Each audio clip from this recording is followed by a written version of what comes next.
All my friends, welcome to my YouTube channel. So ಈ ಒಂದು ವಿಡಿಯೋದಲ್ಲಿ ಲಾಗಿನ್ ಪೇಜ್ ಮತ್ತು ಸೈನಪ್ ಪೇಜ್ ಹೇಗೆ ಕ್ರಿಯೇಟ್ ಮಾಡೋದು ಅನ್ನೋದನ್ನು ಈ ಒಂದು ವಿಡಿಯೋದಲ್ಲಿ ನಾನು ಡೆಮೋನ ತೋರಿಸಿದ್ದೀನಿ. ನೆಕ್ಸ್ಟ್ ವಿಡಿಯೋದಲ್ಲಿ ಫುಲ್ ಲಾಗಿನ್ ಪೇಜ್ ಹೇಗೆ ಕ್ರಿಯೇಟ್ ಮಾಡೋದು ಅನ್ನೋದನ್ನು ಕಂಪ್ಲೀಟಾಗಿ ನಾನು ತಿಳಿಸ್ಕೊಡ್ತೀನಿ. ಈ ಒಂದು ಲಾಗಿನ್ ಪೇಜ್ನ ಸೋರ್ಸ್ ಕೋಡ್ನ ನಾನು ಡಿಸ್ಕ್ರಿಪ್ಷನಲ್ಲಿ ಲಿಂಕ್ ಕೊಟ್ಟಿರ್ತೀನಿ, ಗಿಟ್ಹಬ್ ಅಕೌಂಟು. ಸೊ ಅಲ್ಲಿಂದ ಬೇಕಾದ್ರೆ ನೀವು ಸೋರ್ಸ್ ಕೋಡ್ನ ನೀವು ನೋಡ್ಬೋದು, ಸೋರ್ಸ್ ಕೋಡ್ನ ಯೂಸ್ ಮಾಡ್ಕೋಬೋದು. ಸೊ ಈ ಒಂದು ವಿಡಿಯೋದಲ್ಲಿ ಜಸ್ಟ್ ಡೆಮೋ. ನೆಕ್ಸ್ಟ್ ವಿಡಿಯೋದಲ್ಲಿ ಇದ್ರ HTML, CSS, ಜಾವಾಸ್ಕ್ರಿಪ್ಟ್ ಬಗ್ಗೆ ಫುಲ್ ಇನ್ ಡೀಟೇಲ್ ವಿಡಿಯೋ ಬರುತ್ತೆ. ಸೊ ಅದಕ್ಕೋಸ್ಕರ ನೀವು ನನ್ನ ಚಾನಲನ್ನು ಸಬ್ಸ್ಕ್ರೈಬ್ ಮಾಡಿಟ್ಕೊಳ್ಳಿ.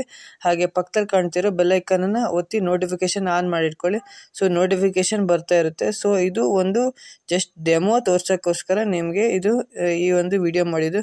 ನೆಕ್ಸ್ಟ್ ವಿಡಿಯೋದಲ್ಲಿ ಇನ್ ಡೀಟೇಲ್ ಆಗಿ ಫುಲ್ ಹೇಗೆ, ಫಾರ್ ಎಕ್ಸಾಂಪಲ್ ಹೇಗೆ ಇದನ್ನು ಕ್ರಿಯೇಟ್ ಮಾಡೋದು, ಹೇಗೆ ಯಾವ್ಯಾವ ಟ್ಯಾಗ್ಸ್ನ ಯೂಸ್ ಮಾಡಿದ್ದೀನಿ, HTMLದು, CSSದು ಹೇಗೆ ಡಿಸೈನ್ ಮಾಡಿದ್ದೀನಿ, ಆ್ಯನಿಮೇಷನ್ ಹೇಗೆ ಯೂಸ್ ಮಾಡಿದ್ದೀನಿ ಅನ್ನೋದನ್ನು ನೆಕ್ಸ್ಟ್ ವಿಡಿಯೋದಲ್ಲಿ ಹೇಳ್ತೀನಿ.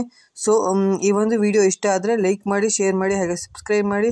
ಹಾಗೆ ಪಕ್ಕದಲ್ಲಿ ಕಾಣ್ತಿರೋ ಬೆಲ್ಲೈಕನ್ ಒತ್ತಿ ಆಲ್ ಅಂತ ಸೆಲೆಕ್ಟ್ ಮಾಡಿ. ನೋಡಿ, ರನ್ ಮಾಡಿದ ತಕ್ಷಣ ಈ ಥರ ಒಂದು ಇಂಟರ್ಫೇಸ್ ಬರುತ್ತೆ. ಸೊ ನೋಡಿ, ಎಷ್ಟು ಟ್ರಾನ್ಸ್ಪರೆಂಟ್ ಇಂಟರ್ಫೇಸ್ ಬರುತ್ತೆ. ಸೊ ಈ ವಿಡಿಯೋ ಇಷ್ಟ ಆಗಿದೆ ಅಂತ ಅಂದ್ಕೊಂಡಿದ್ದೀನಿ. ಸೊ ನೆಕ್ಸ್ಟ್ ವಿಡಿಯೋದಲ್ಲಿ ಬರ್ತೀನಿ. Thank you guys.